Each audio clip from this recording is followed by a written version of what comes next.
ప్రపంచంలోనే అత్యంత శక్తివంతమైన మిలిటరీ డిఫెన్స్ సిస్టమ్స్ ఉన్న దేశం అమెరికా. శత్రువుల కంటికి కనిపించకుండా వందల మైళ్ళ దూరం నుంచి లక్ష్యాలను నిమిషాల్లో ధ్వంసం చేయగల అడ్వాన్స్డ్ టెక్నాలజీ ఉంది.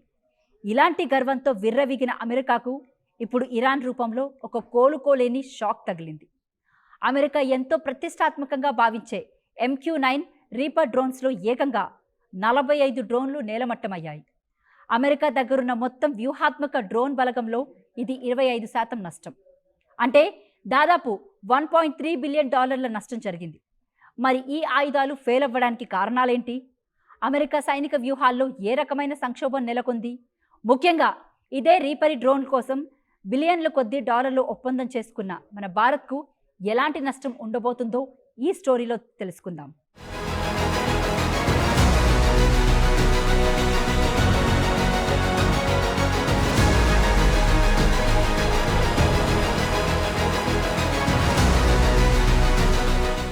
మిడిల్ ఈస్ట్లో ఇరాన్తో జరుగుతున్న ఘర్షణల్లో అమెరికాకు అనూహ్యమైన ఆర్థిక సైనిక నష్టం జరిగింది.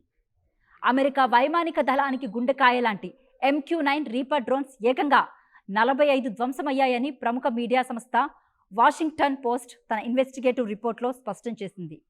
నాశనమైన ఈ 45 డ్రోన్ల నికర విలువ సుమారు $1.3 బిలియన్ పైనే ఉంటుందని అంచనా వేస్తున్నారు.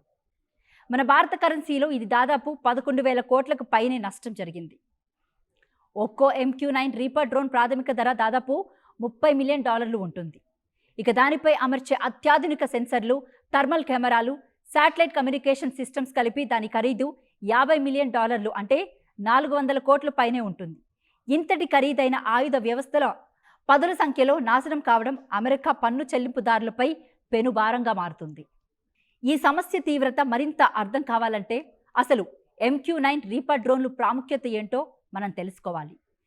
జనరల్ అటామిక్స్ అనే అమెరికన్ డిఫెన్స్ కంపెనీ తయారు చేసిన ఈ డ్రోన్లు అన్మాన్డ్ ఏరియల్ వెహికల్స్ UAV కేటగిరీలో ప్రపంచంలోనే అత్యంత విజయవంతమైనవిగా పేరు పొందాయి.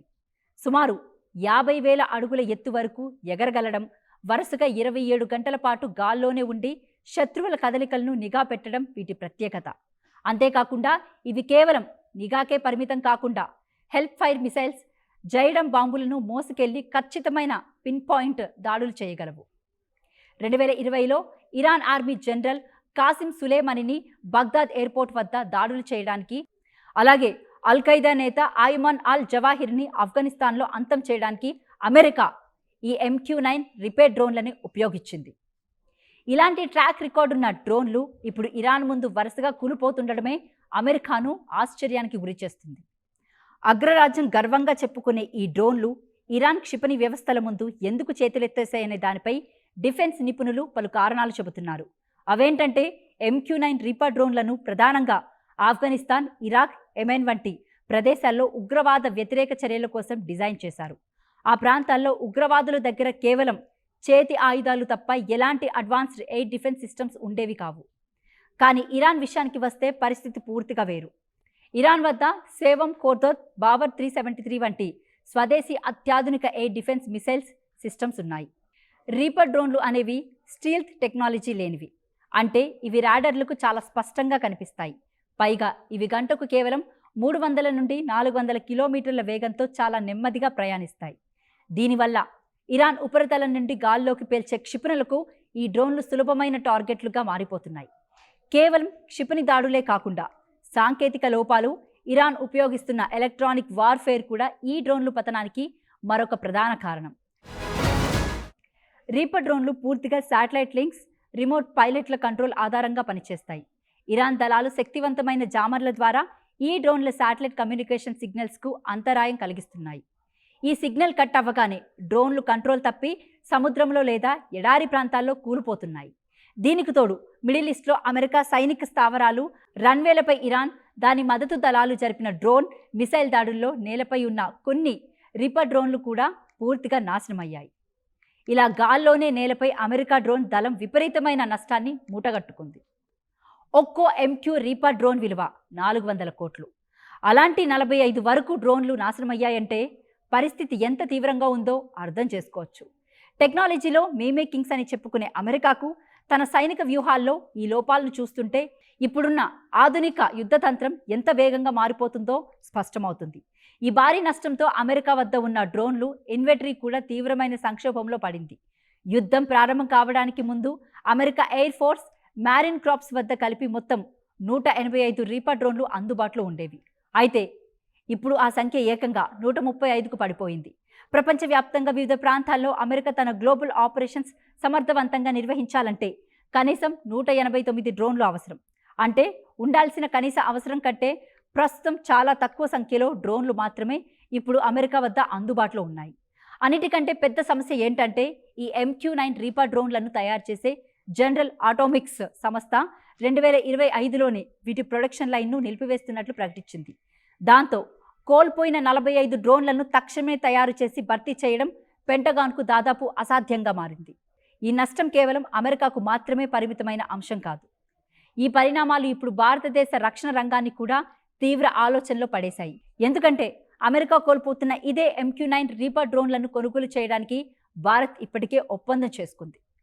భారత త్రివిధ దళాల కోసం 31 రీపర్ డ్రోన్లను కొనుగోలు చేసేందుకు భారత్ 2024లో 32,000 కోట్లకు పైగా విలువైన మెగా డీల్పై సంతకం చేసింది.